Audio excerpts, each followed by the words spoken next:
Hey guys, so this I guess the only one way in order to describe this chapter right out of the gate is epic. Like this was a very epic chapter, and I can really when you get down to it, this chapter was essentially one big fight scene, and when it comes to those particular types of chapters that are just one big fight scene, I find that those are always the more fun in order to review, just to kind of see the people who like chapters like this versus those who think what's going on is complete bullshit.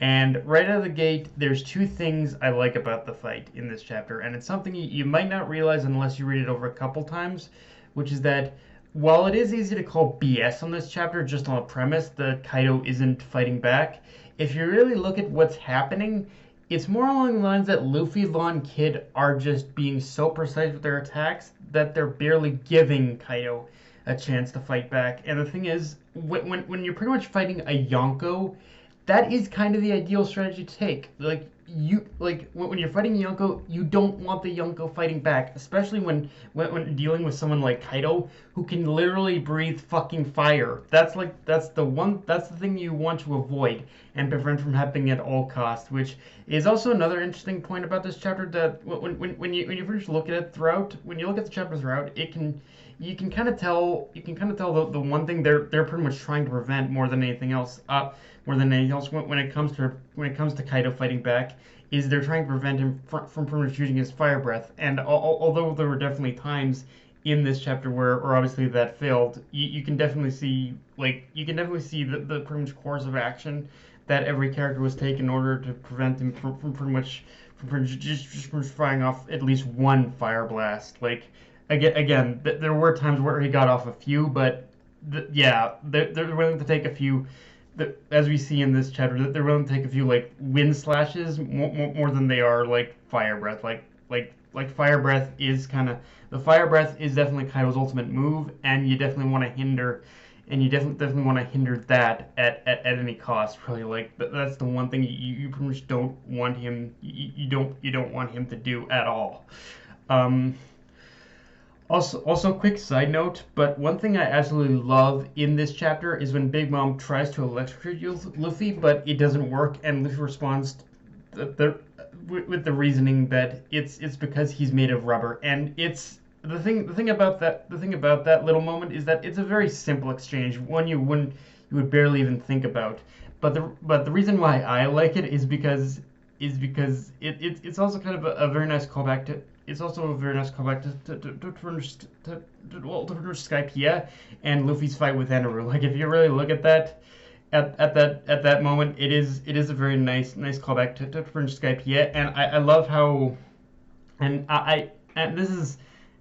I'm gonna preach to the choir a little here, but this is definitely one of the times where I don't think it's really it's I don't think anyone anime obviously might be a different beast at times, but when it comes to the manga, don't skip shit because even if an arc doesn't feel like it's doing anything, it is setting shit up for later. And Skypiea, one of the things again, obviously, it's set up was basically Luffy's invulnerability to lightning, or his resistance to it anyway.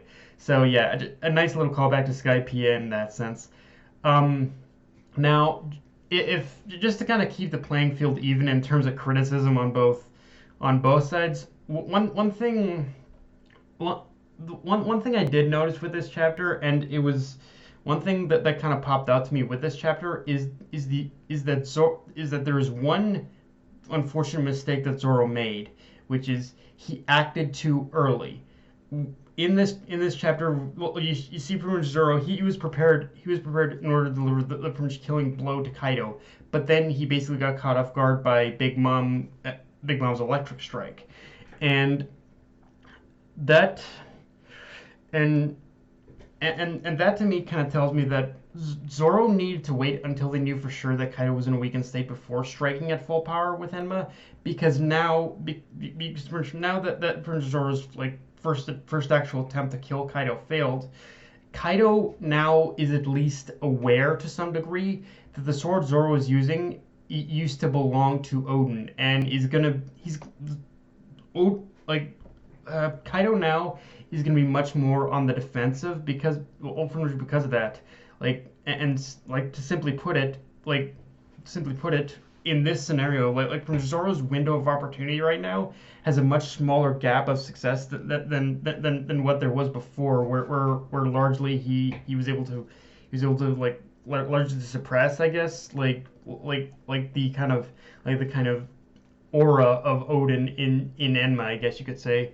And and again, while you could say a lot of Zoro's failure is because of Big Mom's interference, that just again plays into the awareness factor of this and how, if anything, Zoro really should have gone after Big Mom first before trying to land the finishing blow on Kaido, because now even by taking advantage of Kaido's injuries, the whole tactical advantage and tactical awareness of this battle has changed just in that one moment and that one bit of failure on Zoro's part. Like Zoro is going to have to be going forward. Zoro is going to have to be extra careful in pretty much how he approaches this fight, because if he is not, then they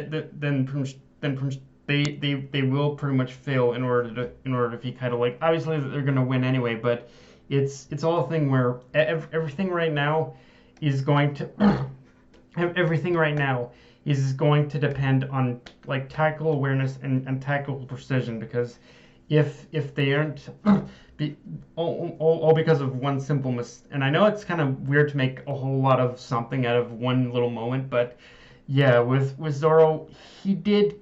I think we do have to call it that Zoro did kind of fuck up a little bit here. Like Zoro really, I think was just too eager in order to use his. This is one time where I think Zoro's eagerness in order to test out his new sword kind of floundered on everything. Like Zoro really needed to wait in order for a better opportunity, because right now the only thing we can do now is from hope. I think the only thing we can do now is kind of hope that pretty much Luffy can pretty much land a large enough of a blow on Kaido that pretty much weakens him so much that pretty much Zoro's next like strike against Kaido won't miss. Like that's the one thing I think we need to be aware of for sure. But in but in general I do have to say I'm really liking the pretty much Zoro, the amount of like importance that's being put on Zoro right now. Like Zoro is the person to pretty much pay attention to in this whole battle, because he kind of is the one who basically has Odin's sword, and it is an important blade. So yeah, in that sense, I'm really looking forward to what's going to happen here. Um, also, another thing about this chapter I really kind of clued into is just how much Oda has is just how much is obviously just how much like just how much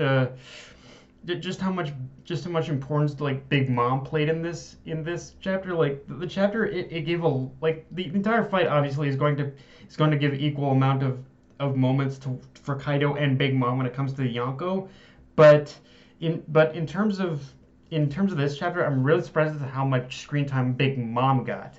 And it's kind of almost one of those things where it almost feels like Oda, where in writing and drawing out this chapter, Oda really wanted to make Big Mom the MVP of this chapter, because Oda himself almost felt like he did Big Mom a disservice in Whole Cake Island. I'm not sure if that's actually the case, but it definitely kind of feels like it in a certain degree.